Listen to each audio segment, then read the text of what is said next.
نہیں خبر میرے نوجوان کو کون سی شخصیت اس دنیا سے اس دن اٹھی ہے، وہ جس پہ فرشتے رشک کرے، وہ جس پہ باقی صحابہ کرام ان کو اپنا امام تسلیم کرنے پہ فخر محسوس کرے، وہ جنہوں نے رسول اللہ صلی اللہ علیہ وسلم کے ہونے میں مسلمانوں کی نماز میں اقتداء فرمائی ہو۔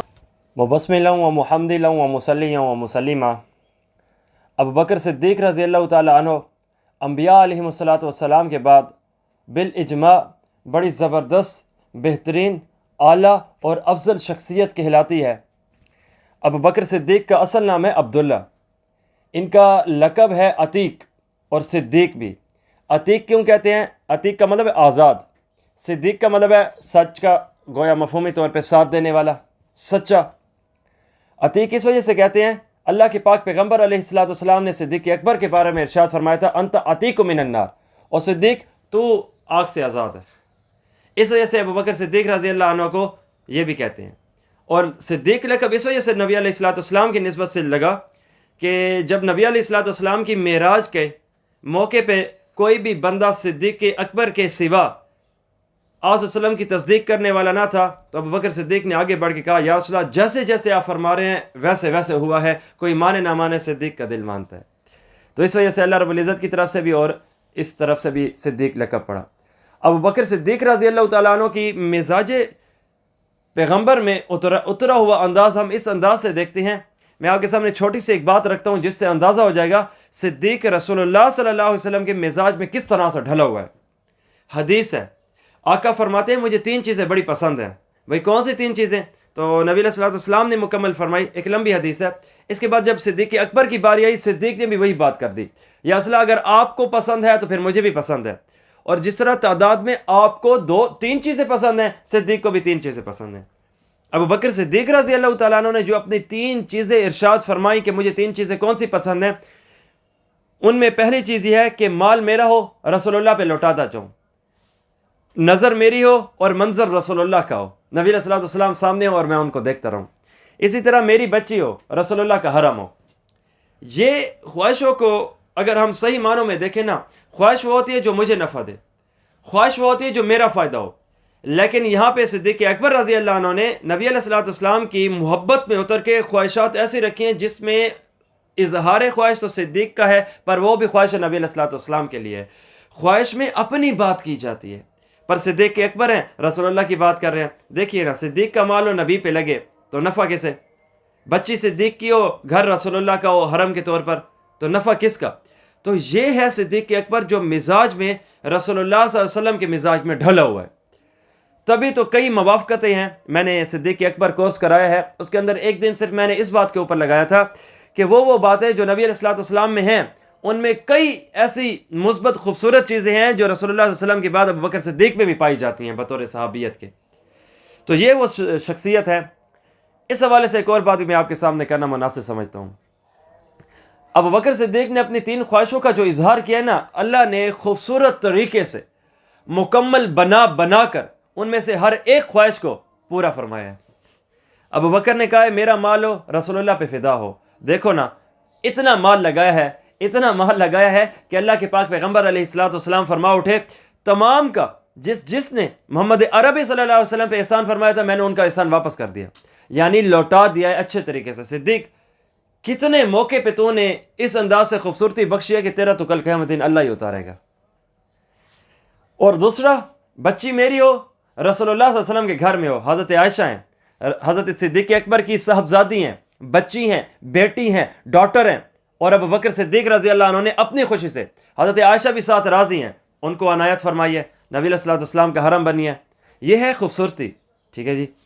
آگے تیسری خواہش کہ آنکھ صدیق کی ہو اور منظر جسے دیکھا جائے وہ رسول اللہ ہو۔ ارے غار ثور میں 3 دن 3 راتیں کیا ہوا ہے؟ یہی صدیق کی آنکھ تو ہے، یہی پیغمبر اسلام صدیق اکبر کے گود میں لیٹے ہوئے تو ہیں، سر مبارک گود میں رکھا ہوا تو ہے۔ مشکات کی روایت بھی اس حوالے سے خوبصورت ایک انداز کو نکھارتے اور ابھارتے ہوئے بتاتے ہوئے اس بات کی شاہد و گواہ ہے۔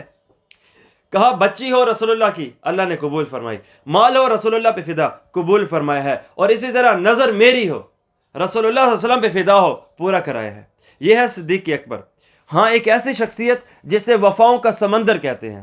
ہاں ایک ایسی شخصیت جس کے بارے میں اللہ کے پاک پیغمبر علیہ الصلوۃ والسلام پکار اٹھے اللہ تو اس سے راضی. ایک ایسی شخصیت جس کا ذکر قرآن پاک میں مفہومی طور پہ ملے. ایک ایسی شخصیت جس کے بارے میں صحابہ کرام ایک جگہ متفق ہو جائیں ہمارا بڑا اور ہمارا سردار صدیق ہے. ایک ایسی شخصیت دنیا میں رہتے ہوئے اللہ رب العزت نے ان کو اپنے لیے قبول فرمایا.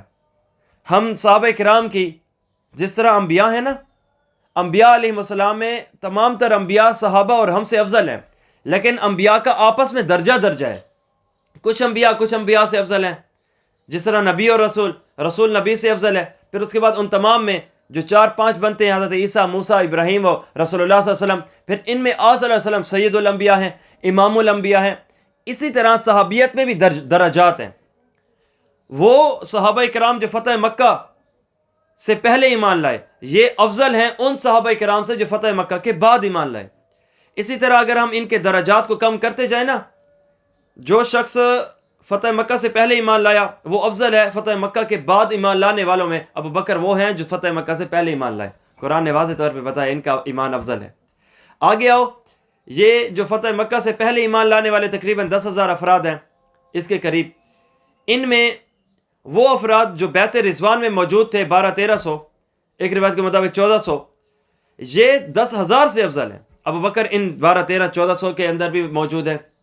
ان کو اگر ہم کم کریں 313 اصحاب بدر ہیں، وہ افضل ہیں، بیت رضوان والوں سے بھی بڑھ کے افضل ہیں. ابو بکر صدیق ان میں بھی موجود ہیں. 313 کو کم کریں تو مسلمانوں کو وہ 40، وہ چلہ جہاں پہ صحابہ کرام جو 40 تعداد پہنچی تھی، 40 سے حضرت عمر رضی اللہ عنہ ایمان لے کر آئے تھے، ان 40 میں بھی ابو بکر صدیق موجود ہیں. ان 40 کو کم کریں تو 10 عشرہ مبشرہ بنتے ہیں. ان عشرہ مبشرہ میں بھی ابو بکر صدیق موجود ہے. ابو بکر، عمر، عثمان، علی، سعد، سعید، طلحہ، زبیر، عبد الرحمن بن عوف اور عبیدہ بن جراح رضی اللہ عنہم اجمعین. اگر ان 10 کو کم کریں تو 4 بنتے ہیں، خلفائے راشدین ابو بکر، عمر، عثمان، علی. ان میں بھی ابو بکر صدیق موجود ہیں. اگر 4 کو کم کریں تو 2 شیخین حضرات بنتے ہیں، ابو بکر و عمر. ان میں بھی موجود ہے. اور جہاں پہ صحابیت کی صرف ایک سیٹ ہو نا، اسے صدیق اکبر کہتے ہیں. وفاؤں کا سمندر نہیں ہے، غار دیکھو تو ساتھ ہے، مزار دیکھو تو ساتھ ہے. ہر معاملے میں اللہ کے پاک پیغمبر کا صحیح معنوں میں ساتھ دینے والے وہ شخصیت اگر ان کا نام لیا جائے ابو بکر صدیق بنتا ہے. اللہ رب العزت نے ان کو کافی فضیلتوں سے نوازا ہے. ایسے ہی آتا ہے 22 جمادی الثانی، آنکھیں خاموشی سے گزر جاتا ہے. نہیں خبر میرے نوجوان کو کون سی شخصیت اس دنیا سے اس دن اٹھی ہے، وہ جس پہ فرشتے رشک کرے، وہ جس پہ باقی صحابہ کرام ان کو اپنا امام تسلیم کرنے پہ فخر محسوس کریں، وہ جنہوں نے رسول اللہ صلی اللہ علیہ وسلم کے ہونے میں مسلمانوں کی نماز میں اقتداء فرمائی ہو.